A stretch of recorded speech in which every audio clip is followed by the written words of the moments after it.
성경에는 이스라엘 민족의 유목 생활에서 나오는 목자와 양에 대한 비유나 이야기가 많이 나오고 있습니다. 이스라엘은 목자의 땅이라고 할 정도로 목자와 관계가 있는 곳입니다. 이스라엘은 많은 유목민들이 목축을 하고 있기 때문인데, 아담의 둘째 아들이었던 아벨도 목자였고, 믿음의 조상 아브라함도 목자였고, 그리고 아들 이삭, 야곱, 요셉도 목자였습니다. 모세도 미디안 광야에서 목자로서 장인 이드로의 양을 치면서 이스라엘 백성을 출애굽시키는 지도자의 훈련을 받았습니다. 목자로서 40년 동안 있으면서 이스라엘의 위대한 인도자가 되었던 것입니다. 다윗도 어렸을 적에는 뭘 했죠? 목동이었습니다. 다윗도 어렸을 때는 목동이었는데, 목동으로서 훈련을 받았기 때문에 훗날 골리앗을 물리치고 이스라엘의 왕이 될 수가 있었던 것입니다. 목자 생활과 그 다음에 양들과의 관계와 하나님과 우리의 관계가 너무나 똑같습니다. 이스라엘은 땅이 메마르고 좋지 못해서 양이 뜯어먹을 풀도 제대로 없습니다. 그리고 좋은 물도 제대로 없는 아주 간조한 그런 땅입니다. 그래서 목자들은 그들을 먹이기 위해서는 그들을 이제 풀이 있는 먼 산과 목장으로 끌고 갑니다. 6개월씩 오랫동안 한 번씩 갔다가 돌아옵니다. 목자는 양에게 풀을 이제 뜯어 먹이기 위해서 매일매일 천천히 이동을 하는데, 이러한 양에는 수많은 위험이 따르고 목자에게 무척 힘들고 고달픈 그런 일이었습니다. 얼마나 힘듭니까? 저번에 TV 보니까 600마리, 700마리나 되는 많은 양을 한 사람이 끌고 다니더라고요. 너무나 고생길이죠. 왜 그걸 할까요? 양을 사랑하기 때문에 그렇습니다. 성실한 목자는 먼지투성이가 된 채로 양들과 함께 잠을 자기도 하고, 양떼 곁에서 밤낮으로 정성껏 양을 보살핍니다. 예수님 태어나실 때 베들레헴 목자들이 경비하러 왔잖아요. 그 사람들도 24시간 양을 떠나지 않고 그렇게 양 옆에서 같이 자고 같이 깨고 하는 그런 성실한 목자였다는 것을 알 수가 있습니다. 유대 나라에서는 그러던 목자가 절대 필요한 존재입니다.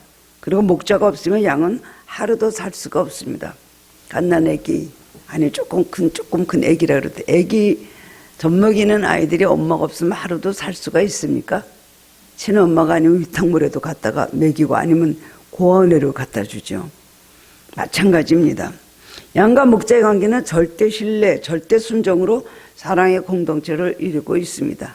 아닌 양들도 가끔 있지만요, 그런 양들은 혹가다 있는 것이고, 양들은 다 목자를 따르고 목자를 사랑하고 목자의 인도함을 받고 사랑을 받고 싶어 합니다. 목자는 부모가 자녀의 이름을 알듯이 아무리 많아도 양의 이름을 잘 알고 있습니다. 어떻게 많은 양들의 이름을 짓고 다 알고 있는지 몰라요. 그래서 흰둥이, 얼룩이, 그 다음에 검둥이 등 이름을 붙여서 몰고 다닙니다. 그리고 목자는 잃어버린 양이 있는지 없는지 한 마리만 없어도 그것을 다 안다는 것입니다. 그게 목자의 특성이라고 할 수가 있겠죠. 양의 성격도 잘 압니다. 미련한 양도 있고 깜찍한 양도 있고 우둔한 양도 있고 예민한 양도 있다는 것을 잘 알고 있습니다. 목자는 양의 장점도 알고 약점도 알고, 그 다음에 양의 요구가 무엇인지 알고 잘 돌봐줍니다. 그렇기 때문에 양은 아기가 엄마를 따르듯 목자의 음성을 듣고 따라다니는 것입니다. 양은 다른 사람이 부르면 깜짝 놀라서 도망을 간다 그래요. 자기 목자의 음성을 듣는다는 것입니다. 한 우물에 여러 목자의 양이 서로 뒤섞여 있다가 물을 마시다가도 목자가 다 이제 각각 다 흩어지잖아요. 그래서 자기 목자를 따라간다는 거예요. 남의 목자를 따라가지 않는다는 거예요. 그러면 상당히 영리하죠. 그렇게 양들은 목자 음성을 잘 구별한다는 것입니다. 군붕어도 자기 주인을 알아본대요. 여러분 군붕어 길러본 사람들은 아실 거지만, 금붕어 아니고 잉어 같은 거 있잖아요. 연못에 기르면요, 그 주인을 알아본다고 합니다. 그래서 주인이 먹이를 들고 서 있으면 다른 사람이 오면 이렇게 가버리는데, 주인이 와서 먹이를 들고 나타나면 그 다음에 그 잉어들이 다 따라와서 그 먹으려고 그 앞에서 다 입을 막 벌리고 있다는 겁니다. 인간과 양산이 이렇게, 그런데 우리는 공통점이 많이 있습니다. 한 마리가 뛰면 우르르 몰려가는 궁중심리, 공포심, 소심증, 어리석음 등 비슷한 점이 참 많이 있다는 것입니다. 양들은 아주 소심하고 겁이 많기 때문에 숲속에서 벼랑과 토끼 한 마리가 나타나도 깜짝 놀라서 도망을 간다는 것입니다. 자기보다 훨씬 작은데요. 그리고 애완동물 하나만 나타나도요, 막 무서워서 도망을 가는 거 양이라고 합니다. 근데 한 마리가 또 뛰면요, 얘도 모르지 같이 뛰고 도망 같이 간대요. 그런 것이 양의 여러 가지 그런 특성들이 있더라고요. 그렇게 양은 소심하고 유순한 동물이기 때문에 하룻밤에 수백 마리씩 맹수에게 물려 죽기도 합니다. 그런데 이렇게 힘이 없고 겁이 많은 양들이지만 목자만 있으면 그 목자를 의지하기 때문에 불안해하지 않고 굉장히 안심을 한다는 것입니다. 밤에도 목자가 나가서 안 들어오면은 잘 시간이 돼도 절대로 자지 않는데요. 제가 저는 그 수기 어떤 양을 지는 목자의 수기를 찌르니만 두꺼운 책을 제가 읽어본 적이 있었거든요. 밤 되면은요, 목자가 안 들어오면은 그 밤중에도 다 모여갖고 잠을 자지 않고 서서 있대요, 서서. 목자가 오길 때까지 기다려서. 목자가 들어오면 그 다음에 가서 잔다는 것입니다. 낮이고 밤이고 목자가 있다는 것을 알기만 하면 양들은 굉장히 평안하고 목자가 없다는 것을 알면 불안하다는 것이에요. 신앙이 아주 좋지요. 사람들보다. 목자는 양들을 하나씩 개별적으로 알아서 보살피고 음성을 알아듣고 작은 몸집 하나에도 그 뜻을 알아서 양들의 필요를 채워줍니다. 그리고 목자는 언제나 앞장서서 가요. 양보다 먼저 앞장서서 가는 거예요. 그래서 어떤 맹수의 위협이 오거나 아니면 고난이 오거나 아니면 여러 가지 많은 그런 생각하지 못할 사고들이 나도요, 그 앞에서 양들보다 먼저 당한다는 거예요. 그것이 바로 순교자적인 자질을 가지고 있기 때문입니다. 이것이 바로 목자인 것입니다. 우리 인생에다 우리를 돌보시고 인도하시고 책임지시는 목자가 있습니다. 누굽니까? 우리 예수 그리스도를 믿는 우리 크리스찬들은 다 하나님이 우리의 목자가 되시는 걸 알고 하나님을 따르는 사람들입니다. 제각각 사는 사람들이 아니에요. 우리는 항상 목자 되시는 하나님의 모든 인도하신가 역사하신가 우리 삶에 개입하시고 우리를 이끌어 주심을 바라고 우리는 신앙생활을 하고 있습니다. 주님은 본문 11절에서 나는 선한 목자라. 선한 목자는 양들을 위해서 목숨을 버린다고 말씀하셨어요. 정말로 목숨을 버렸잖아요. 이 세상의 수많은 양들을 위해서 예수님은 목숨을 버리셨습니다. 주님은 우리의 목자가 되시고 우리는 주님을 따라가는 양들입니다. 원래 내가 누구인가? 지난번에도 나는 누구인가? 나는 왕같은 제사장의 택하신 족속이요. 우리 지난주에도 했잖아요. 오늘은 우리는 주님의 양. 주님은 우리를 인도하시는 선한 목자라는 것을 잊지 마시기를 바랍니다. 본문을 통해서 깨달음을 얻고 함께 은혜를 나누길 원합니다. 우리는 누구를 따라가야 될까요? 따라가다가 말고 딴 길로 갔다가 다시 또 환난을 겪으면 다시 또 주님께 따라왔다. 또 따라가다가 저 뒤로 쳐졌다가 그 다음엔 계곡에 빠져서 죽는 인생입니까? 우리가 목자이신 예수님 따라갈 때 우리는 무엇을 할 수 있을까요? 오늘 성경에 우리에게 말씀을 해주고 주님께서 친히 하신 말씀입니다. 첫 번째로는 목자의 음성을 듣고 따를 때 풍성한 생명을 거둘 수가 있다고 하셨습니다. 본문 10절에 보면 예수님께서는 내가 온 것은 양으로 생명을 얻게 하고 더 풍성히 얻게 하려는 것이라 라고 말씀하셨어요. 이 풍성한 생명이라는 건 뭘까요? 예수님을 통해서 아니면 얻을 수 없는 영적인 생명을 말하는 것입니다. 사람들은 살아있으면 생명이 있는 줄 알아요. 오늘 여러분 육신이 숨쉬고 있으면 살아있는 겁니까? 오늘 하루는 밥 세 끼 먹고 우리가 거할 수 있는 집이 있고 건강이 있고 필요한 물질이 있고 뭐가 있고 가정이 있고 그렇다고 우리가 풍성한 생명이라고 할 수가 없습니다. 우리 육신적으로 붙어있는 것도 우리 육신적에서 우리가 느끼는 이 생명은 완전한 생명이라고 할 수가 없습니다.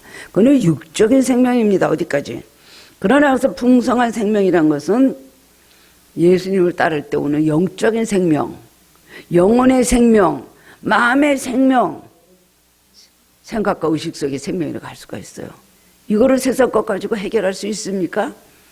돈 많으면요. 돈 많은 사람이 왜 자살을 할까요? 물론 극단적인 얘기는 하지만 돈 없는 사람도 자살을 합니다만은 그러면 돈이 있으면 자살을 할 일이 없다고요.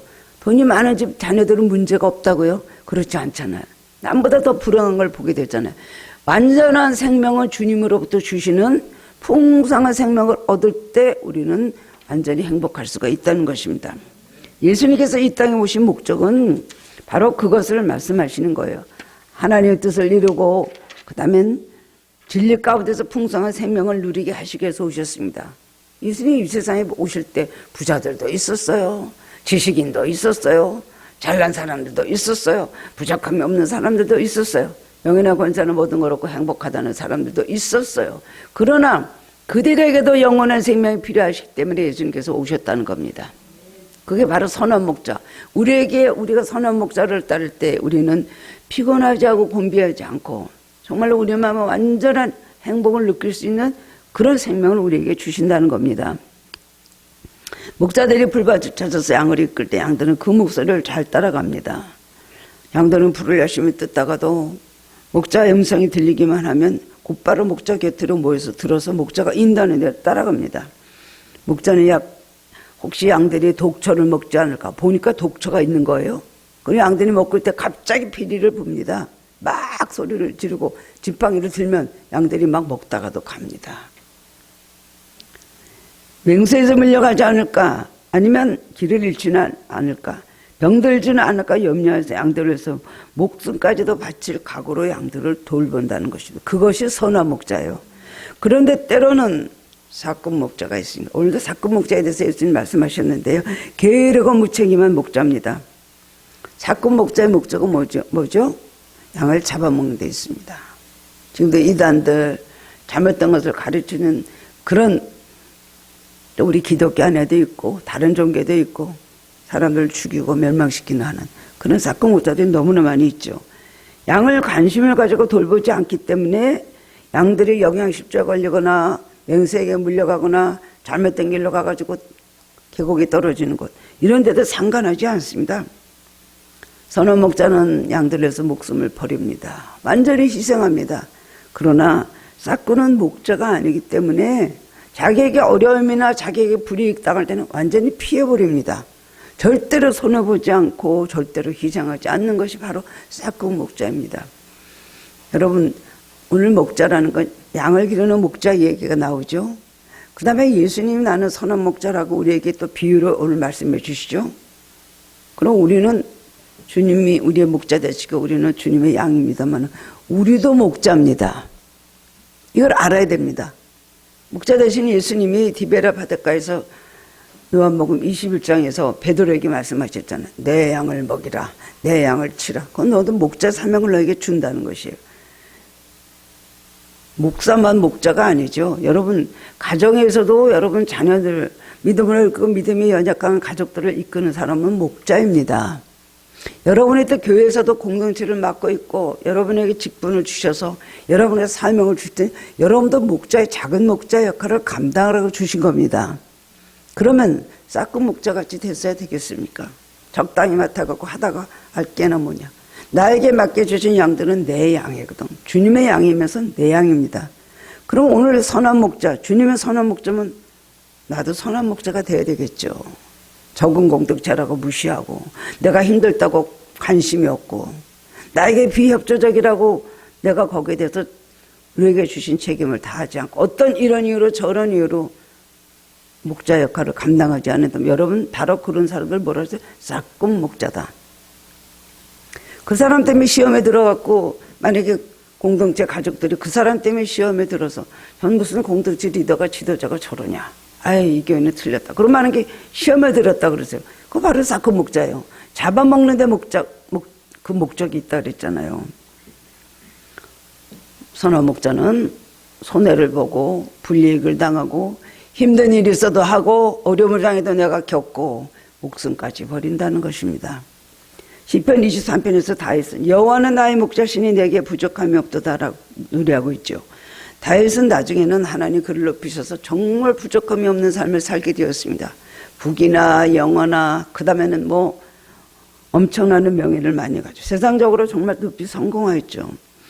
가난한 사람이 아니었습니다. 그런데도 여호와는 나의 목자시니 내게 부족함이 없도다. 뭐가 부족함이 있는 사람이에요? 하나님이 자기 목자가 되시기 때문에 내가 부족함이 없지. 이 세상에서 이렇게 부족함이 없는 삶을 살아도 하나님이 되시는 내가 목자를 잃어버리면 나는 행복함이 없다. 내 삶 전체는 부족함 전체다라는 걸 깨달았기 때문이에요. 우리도 이런 고백을 할 마음의 자세가 되어 있습니까? 돈만 주시면 뭐만 주시면 뭐만 주시면 뭐만 주시면 이 문제만 해결해 주시면 이 문제만 나를 어렵게 하지 않는다면 나는 그닥질 피곤한 일이 없는데 라고 생각하겠죠. 그런 많은 말들이 아유 그 집에는 그냥 애들만 속 안 썩이면 뭐가 부족한 게 있겠어요. 이런 말 하죠. 또 집, 그 집은 다 좋아요. 돈만 좀 주시면 부족함이 없죠. 그건 아니에요.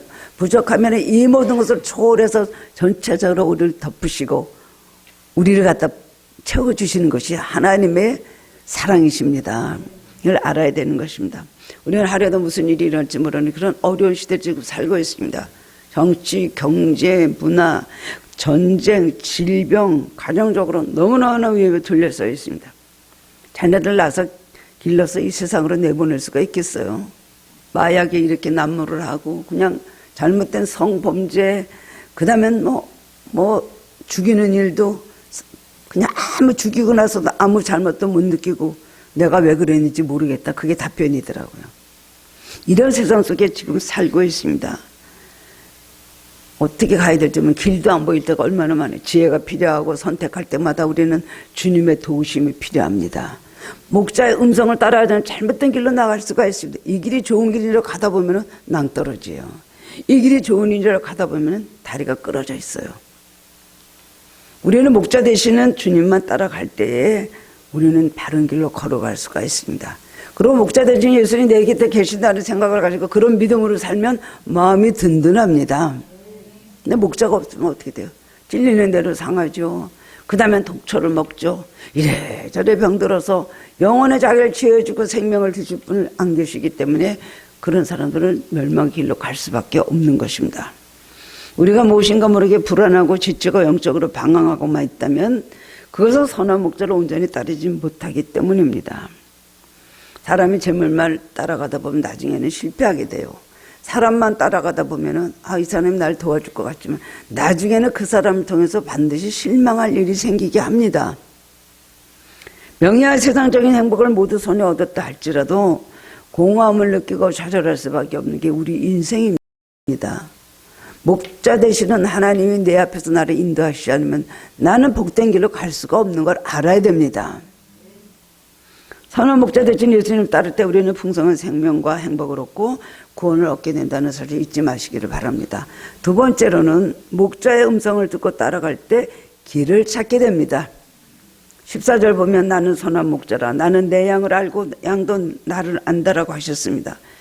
양은 아무리 맛있는 불을 듣다가도 목자 음성을 들으면 곧바로 목자를 바라봅니다.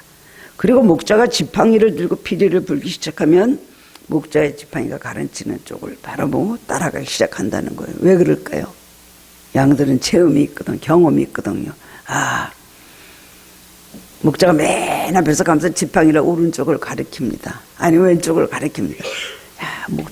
저 목자가 오라는 대로 따라가다 보니까 지팡이를 따라가다 보니까 거기는 맛있는 풀이 있더라. 거기서 목마를 때 정말 좋은 물이 흐르는 곳으로 나를 인도하더라. 그걸 알기 때문에 그래요. 여러분 삶에도 여러분 길을 찾지 못하고 헤맬 때 우리가 또 기도합니다. 또 우리가 또 성경도 읽으면서 묵상도 하고 그러면서 또 여러 가지로 위로를 받게 될 때 여러분 길을 찾게 되잖아요. 어쩔 줄을 모르고 그럴 때 주님께서 주시는 나에게 그런 삶 속에서 도와주셨던 많은 경험이 있습니다. 그때 내가 죽을 것 같았는데 주님께서 나에게 마음속에 역사하셔서 내가 나도 모르게 평안함을 얻고 그때부터 내가 일어났지. 그런 경험 없으신 분들 여기 계세요? 없지요. 하나님께는 특기 체험들이 다 누구에게나 있습니다. 그렇기 때문에 이 목자가 나에게 인도하는 것은 좋은 풀이 있고 좋은 물이 흐르는 곳이라는 것을 알기 때문에 따라가는 거예요. 그럼 과거에 나에게 그렇게 하셔서 내 삶 속에서 나를 인도하셔서 나를 어려움에서 건지시고 그때 정말 죽을 겁이었는데 주님이 아니어서 나는 살았을 수가 없었을 것이다라는 그런 체험들을 생각한다면 그 하나님 계속 따라가야 되는 거 아닙니까?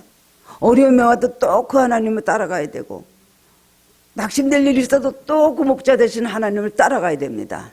한 번 우리의 목자가 되시면 영원한 목자가 되시잖아요. 근데 그때는 그렇게 했는데 또 어려움을 가면 또 잊어버려요. 또 헤매고 길을 못 찾고 그러다가 누가 잘못된 조언을 듣거나 잘못된 생각이 들어오게 되면은 그 다음에 거길 따라가면서 잘못된 길로 걸어가게 된다는 것입니다. 선한 목자 중 예수님의 음성만 따라가야 됩니다. 이 소리 저 소리 많이 우리가 듣지만은 결국은 기도하면서 주님께서 나에게 어떻게 인도하시는지 최종적인 것은 자기가 응답받고 자기가 선택하고 결정해야 되는 것입니다.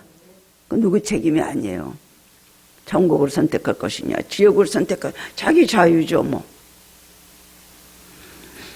모세는 애굽의 공주 아들로서 바로의 궁전에서 40년 동안을 그렇게 살았습니다. 뭐 문물 애굽의 물명과 모든 학술을 다 통달했던 사람이에요. 그랬기 때문에 정말 십계명을 받고 모세 오경을 쓰게 된 것도 그때 그 바로의 궁에서 배웠던 모든 지식과 학식과 이 모든 지혜가 있었기 때문이라고 생각을 합니다. 민족주의자로 컸어요. 어머니가 그렇게 길렀습니다. 너는 히브리 사람이고 우리는 하나님께서 우리를 선택하신 우리 민족인데 우리가 이렇게 종살이를 하고 있는데 우리는 적각거리는 하나님께 약속하신 곳으로 가야 된다라고 알고 있었어요. 근데 애굽 사람을 쳐 죽이고 히브리 자기 동족 살리느라고 둘이 싸움하는데 애굽 사람을 쳐 죽이고 모래 밑에 감춰뒀다가 들통이 났습니다. 결국 도망을 가게 됐죠. 미디안 광야에서 40년 동안 그 다음에 양을 기르면서 초라한 목자 생활을 하다 보니까 80살이 됐어요. 그러다 어느 날 호렙산에서 하나님을 만났습니다. 너는 이스라엘 백성을 인도해서 가나안으로 가라. 하나님께서 이스라엘 백성 인도해서 가나안으로 들여보내시고 애굽에서의 노예 생활을 끝내게 하실 거라는 알고 있었어요. 그렇지만 그걸 자기에게 주셔서 자기가 그것을 할 거라는 생각은 전혀 하지 않았습니다. 그러니까 못합니다. 결국 하나님께서 거듭거듭 내가 너와 함께 할 테니까 해라. 내가 너와 함께 해라. 긴 얘기를 하시면서 모세를 설득을 하셔서 모세는 결국 순종을 하고 그 다음에 자기의 참 목자이신 하나님의 말씀을 따르기 시작했기 때문에 위대한 일을 할 수가 있었습니다. 우리가 순종하지 않고 양이 돼갖고 목자로 따라가지 않을 때 목자의 음성을 우습게 보고 불순종할 때 어떤 결과가 온다는 것을 우리는 알아야 됩니다. 그것을 깨닫게 될 때는 이미 늦습니다. 미리 그걸 알고 하나님 경책하셨을 때 내가 매를 맞았을 때 내가 그때 잘못하니까 이런 어려움을 겪었지. 그거를 깨닫고 그거를 기억을 해야 돼요. 그리고 고치고 살아야 돼요. 이스라엘 백성이 하나님께서 하신 말씀, 너희 민족은 목이 곱고 강팍하고 완악한 민족이다. 너희를 어떻게 알아? 그렇게 매를 맞고도 정신을 차리지 못하느냐. 광야에 있었던 이스라엘 민족이 하나님께서 하신 말씀입니다. 어떤 목자의 수기를 제가 그 책을 읽었다 그래서 그 책을 보니까요. 이 목자가 어떤 굉장히 양을 참 다 예뻐합니다. 특성이 다 있죠. 근데 어떤 양을 굉장히 사랑했어요. 귀엽고 사랑스럽고 똑똑합니다. 그 양을 또 잘 또 사랑하고 굉장히 그 양을 많이 품에 안아주고 그랬어요. 그런데 이 양이 특별한 사랑을 많이 받아서 교만해져서 그런지 긴장감이 없어서 그러지 그 다음에 툭하면 튀어나가는 거예요. 자제울살이를 넘으려고 하는데 혼자 나가는 게 아니라 몇 명을 데리고 나가는 거예요. 영악히도 아주 나쁘게 영악한 거죠. 주인은 고민을 하다가 할 수 없다. 이 양을 내가 희생시킬 수밖에 없다. 그래서 자기 손으로 그 양을 죽인 거예요. 목자의 음성을 듣지 않고 다른 양까지도 위험에 빠뜨리게 하는 것을 막기 위해서는 목자는 양을 희생시킨 것입니다. 우리도 이렇게 선한 목자 되시는 예수님의 말씀을 듣고 순종하지 않으면 삶의 종말, 그때 가서는 어떻게 돼요? 버림받고 멸망하게 된다는 것을 잊지 마시기를 바랍니다. 이걸 알아야 되는 거예요. 우리는 참 좋으신 하나님께서 우리의 목자가 되시고 우리 삶을 인도하시기 시작했습니다. 우리를 예수 믿게 하시고 감동을 주시고 말씀을 주시고 그리고 우리가 하나님 앞에 회개하고 구원도 받았습니다. 그런데 가다가는 딴 길로 가는 거예요. 그리고 하나님의 일을 방해하게 되면 어떻게 된다고요? 우리 양같이 희생이 되고 만다는 것입니다. 사도행전 16장 6절에 보면요. 2차 전도 여행 때 사도 바울은 아시아에서 복음을 전하려고 해서 기도를 많이 했습니다. 그리고 떠났습니다. 근데 갑자기 하나님께서 성령인지 아시아에서 복음 전하는 걸 막는 거를 잠잠히 깨닫게 되는 거예요. 왜 여기로 가려고 그러면 막으시고 저기로 가려면 막으실까? 비드니아라는 곳으로 가려고 했는데 허락지 않으셨어요. 조금씩 밑담쪽 두로아로 자꾸 내려가게 된 거예요. 그리고 밤에 어느 날 마게도냐 사람 하나가 와서 손짓하면서 와서 우리를 도우라는 환상을 보게 되었습니다. 그때 깨달은 거예요. 오랫동안 계획하고 기도하고 계획하고 움직였을 때는 하나님께서 말씀하지 않으셨는데 나중에 가서 더 이상 어디로 갈 것인가 했을 때 마게도니아로 가라는 걸 깨닫게 됐어요. 그래서 마게도니아에 가서 복음을 전하기 시작했죠. 빌립보부터 시작해갖고 데살로니가까지 가서 복음을 전했습니다. 마게도니아 전도는 온 유럽의 복음을 전파하는 출발장이 되었습니다. 그리고 기독교가 세계적인 종교가 되게 하는 원동력이 되었습니다. 마게도니아에 갔기 때문에 그 지방의 모든 이방 교회들이 세워지게 됐고요. 그 다음에 로마로 가게 됐죠. 결국 로마에 가서 로마의 복음을 전했는데 사도 바울이 죽은 다음에 한 260년, 70년 지난 후에요. 로마의 국교가 기독교가 된 거예요.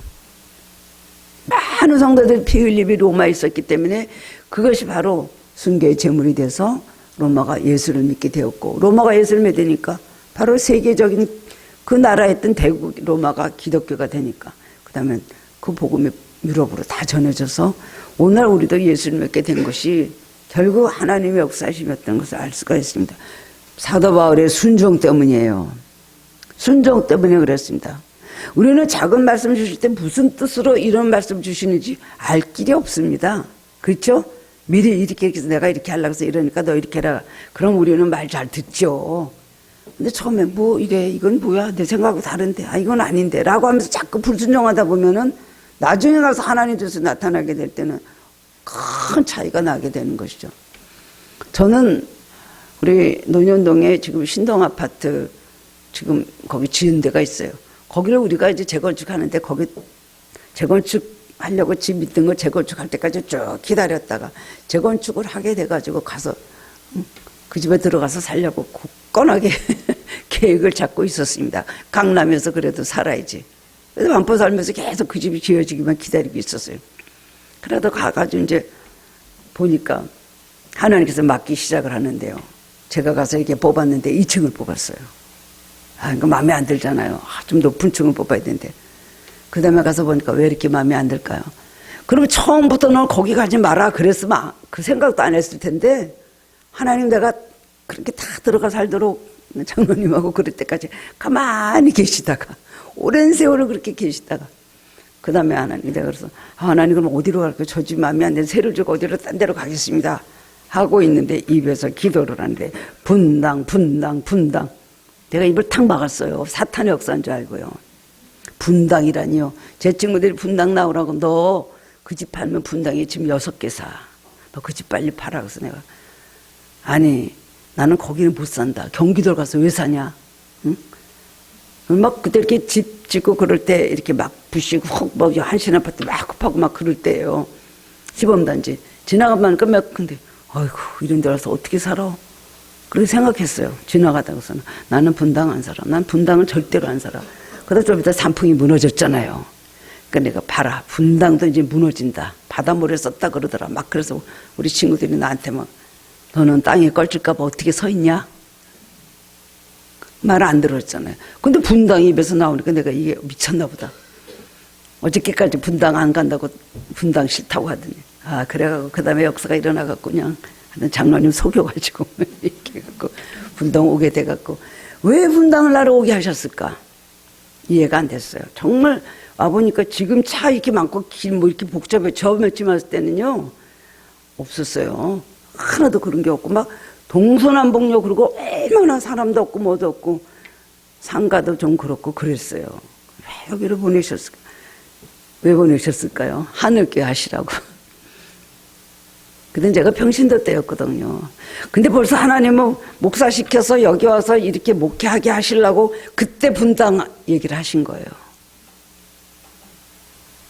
순정이나 마나면 어떡할 수 없어서 순정해서 왔죠. 이건 하나님이 하신 일인데 왜 분당을 나러 오게 하셨을까? 참 많은 여러 해 동안에 참 많은 이런 오해가 있었습니다. 참 이상하다. 이렇게 모든 것이 불편한데 그랬는데 하나님께서 이렇게 오랜 후에 하나님의 이런 섭리가 계시다는 걸 생각이나 했겠어요?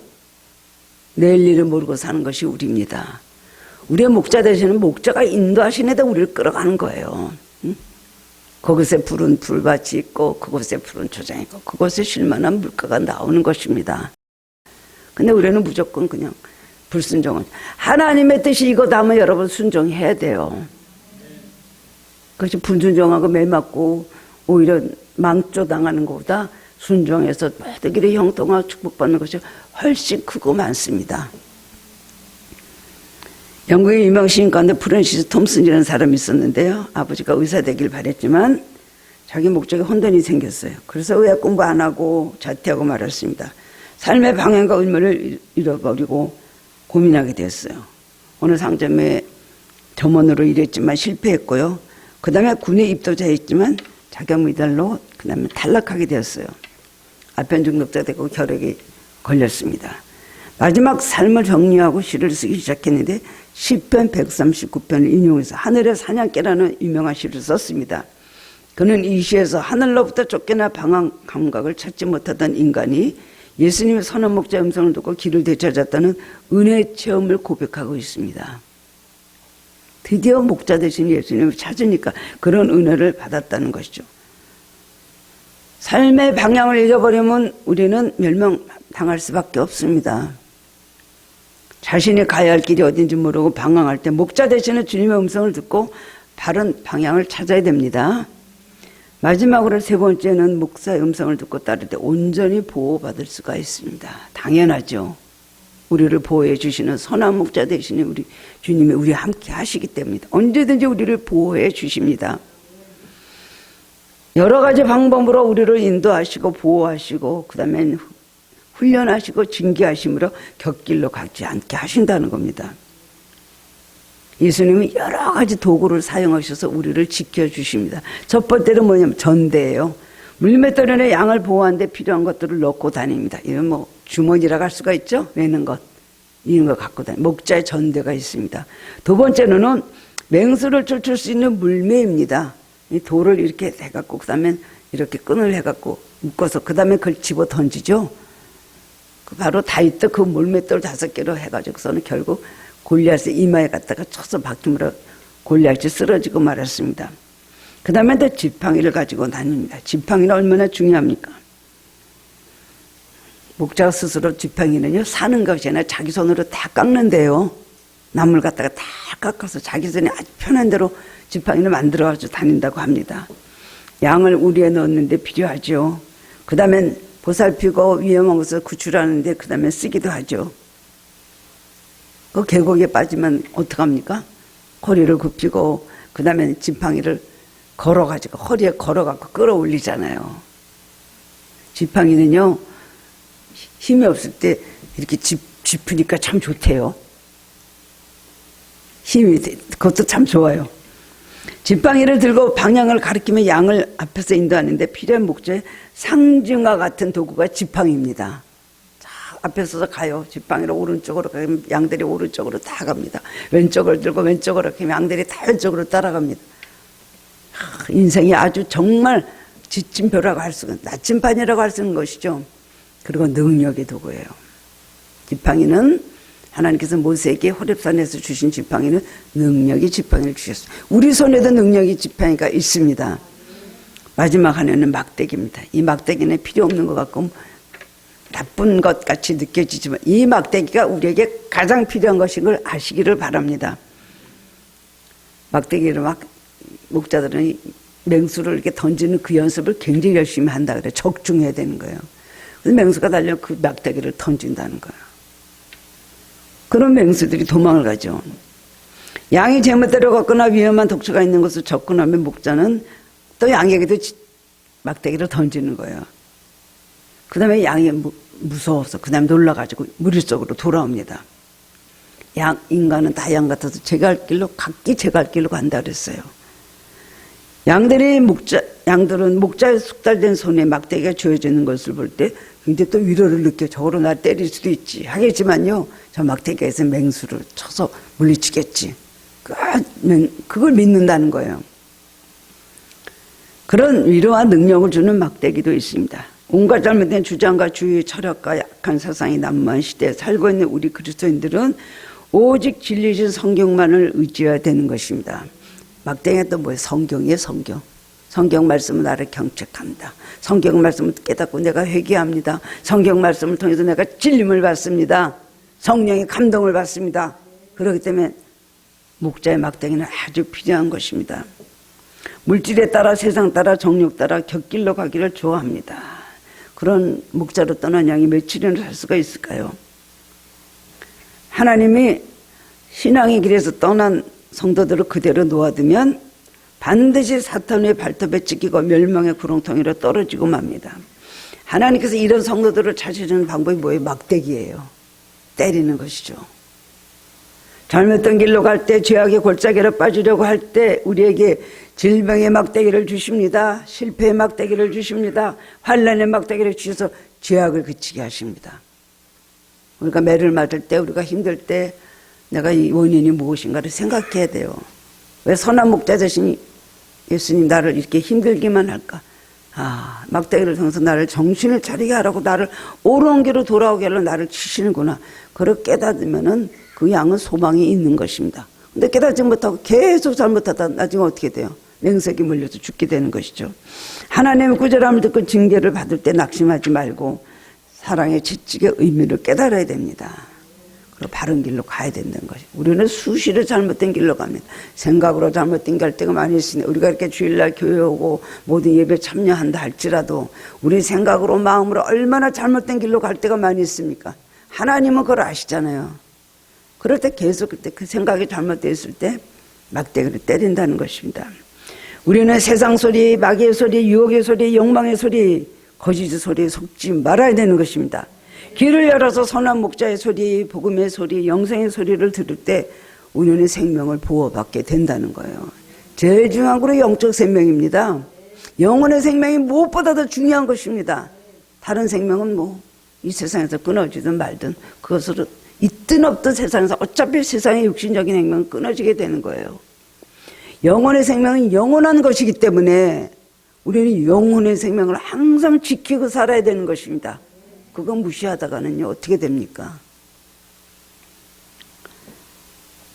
한 나라 역사는 외적인 침입에 의한 것이 아니고 내적인 부패에 의한 것이었습니다. 로마 제국도 내적에서 일어난 분열에 의해서 타락과 분열로 인해서 무너지고 말았습니다. 성적으로는 너무 타락했죠. 로마가요. 우리 본표의 최후의 날 그거 보잖아요. 얼마나 타락했습니까? 그 왕족들이 그 안에서 왕궁 안에서 일어나는 그런 일은 역사를 보고 나면 어떻게 이럴 수가 있을까라는 생각을 해요. 양심이 없어요. 그냥 쾌락과 향락으로만 그렇게 살다가 결국 로마는 그 다음에 쓰러지고 말았습니다. 영적 각성이 없을 때 그 문명이나 사회는 망하고 만다는 것을 역사가 증명하고 있습니다. 우리 영적 각성이 있어야 됩니다. 잘못된 길로 멸망의 길로 가다가도 멸망을 돌이켜서 선한 목자 대신 예수님 따르는 양이 될 때 생명의 풍성함을 얻고 안전한 삶을 살 수가 있습니다. 중요한 것은 내가 목자를 따라가느냐 따라가지 않느냐가 중요한 거예요. 여러분이 어디 있느냐가 문제. 지금 뜯어먹을 풀이 없고 정말 쉴 만한 물가가 없고 내가 지금 그런다 할지라도 내가 목자만 따라가면 반드시 쉴 만한 물가로 인도하시고 푸른 불밭으로 우리를 인도해 주십니다. 지금 좀 그 과정이라 힘들게 하지만 목자는 우리 위해서 목숨을 버리신 분이에요. 우리 선한 목자 되신 예수님만 따라가시기를 바랍니다. 내가 내 삶의 주인이 되면 안 됩니다. 세상에 어떤 것이 우상이 되면 안 됩니다. 내 앞에 가시는 목자 되신 예수님 지팡이를 바라보고 오늘도 순종하는 길을 걸어가므로 축복된 삶을 사시는 성도님들 되시기를 주님의 이름으로 축원합니다. 사랑의 주님 은혜를 감사합니다. 우리는 정말 잘못된 양 같아서 잘못된 길로 갈 때가 너무나 많이 있습니다. 생각으로 범죄하고 마음으로 범죄하고 말로 범죄하고 눈으로 범죄하고 귀로 범죄할 때 많이 있습니다. 하나님 오늘 저희들을 새롭게 하여 주시고 잘못된 길로 가는 우리들 목자 대신 예수님 따라갈 때 그것에 좋은 풀이 있고 쉴만한 물가가 있다는 것을 알게 하시고 늘 깨달았을진대는 주님의 뜻대로 우리가 목자 되시는 주님만 따라갈 수 있게 하여 주시기를 원하고 간절히 기도합니다. 맹수들이 와서 우리 영혼을 하나님 움키고 우리를 멸망시키다는 것을 알게 하여 주옵소서. 정신을 차리고 예수 믿게 하여 주옵소서. 자기 영혼을 아무데나 내놓지 않게 하여 주시옵소서. 내 마음대로 내가 삶의 주인이 돼서 살지 않게 하시고 목자 되신 주님의 뜻에 따라 주님의 명령에 따라 주님이 인도하시는 대로 따라가는 우리들 되게 하여 주옵소서. 그리고 우리는 오늘도 우리에게 목자가 되시는 주님이 있다는 걸 알고 안심하고 평안함을 얻게 하여 주시옵소서. 맡기고 살아갈 수 있게 하여 주시옵소서. 예수 그리스도 이름으로 감사하며 기도드리옵나이다. 아멘.